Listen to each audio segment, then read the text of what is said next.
दिनेश जी का बहुत बहुत स्वागत है। अब मैं निवेदन करूंगा भारतीय जनता पार्टी के राष्ट्रीय अध्यक्ष माननीय जेपी नड्डा जी से कि वो पुष्पगुच्छ और पटका इत्यादि दे करके फॉर्मली दिनेश जी को पार्टी में इंडक्ट करें।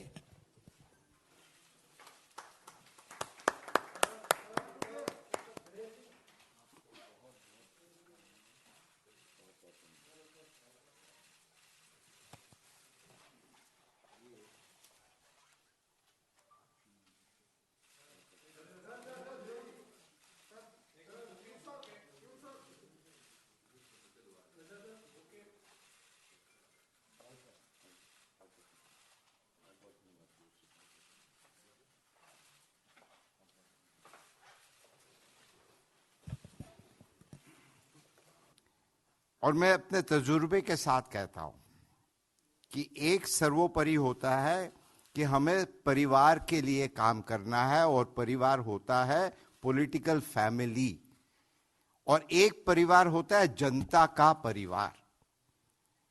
और उसलिए भारतीय जनता पार्टी, तो आज मैं सचमुच ये जनता के परिवार में शामिल हुआ हूं। और हम लोग क्यों शामिल होते हैं कि जनता की सेवा, ये मकसद तो यही होता है ना। अब वहां दूसरी पार्टी में मैं नाम नहीं लेना चाहता हूं, अब सब जानते हैं, वहां एक परिवार की सेवा होती है। जनता की सेवा होती है कि नहीं मुझे पता नहीं है। हमने कभी अपनी विचारधारा को नहीं छोड़ा जहां भी हम रहे हैं, और मेरे लिए देश सर्वोपरि रहा है और वो हमेशा रहेगा। यदि देश सर्वोपरि नहीं होता तो फिर आज जिस प्रकार से भारतीय जनता पार्टी आगे बढ़ रही सब जगह, हम आपको एक छोटी जो बड़ी बात है कि आज एक हमारे जो कोरोना का जो रेगुलर टेस्ट होता है, हम आपको एक उदाहरण दे रहे हैं।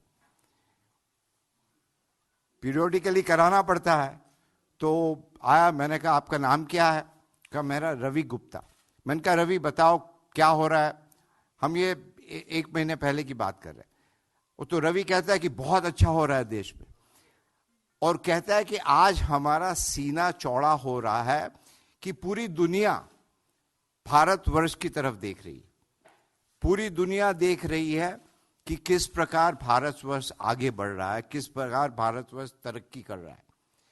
और हम जो गरीब है ना, वो हमेशा देश की तरफ देखते हैं।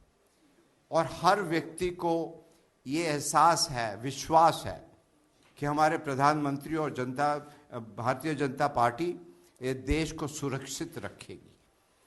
आज हम पायलट भी रहे हैं, मेरा एयरफोर्स में काफ़ी हमारे मित्र हैं।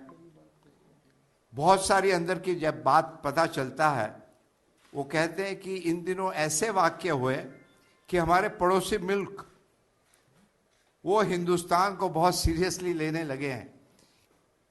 वो कहने लगे हैं कि ये देश जो कहता है अब वो ही करता है।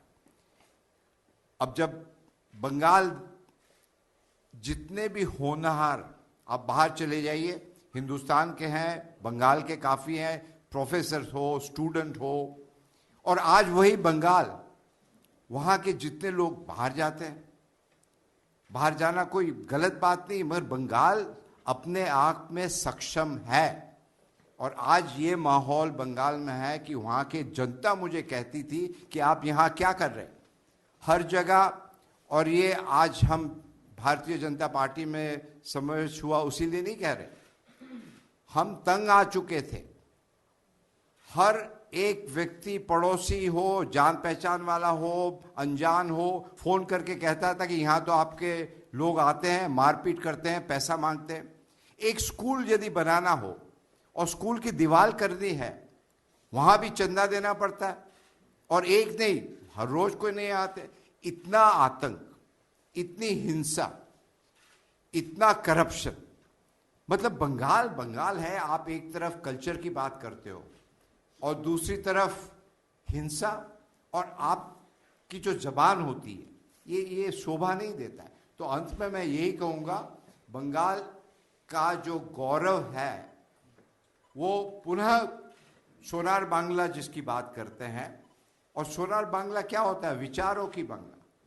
What Bengal thinks today, rest of the country thinks, or maybe the rest of the world thinks tomorrow. और आज बंगाल के लोग बहुत ही खुश है कि एक असली परिवर्तन होने जा रहा है। तो पुनः रूप से नड्डा जी, मैं आप सबका, गोयल जी, पीयूष जी सब है, हमारे ऐसा है कि यहाँ हमारे बहुत पुराने दोस्त हैं और हम ये समझते हैं कि राजनीति में सर्वोपरि होता है देश। और आपने मुझे मौका दिया बंगाल की जनता के लिए काम करने के लिए, देश की जनता के लिए काम करने के लिए, और मैं जैसा भी हो, जो भी हो, आदेश दीजिएगा और हम हमेशा आप जनता के साथ रहेंगे। यही कहते हुए आपका पुनः रूप से बहुत बहुत धन्यवाद।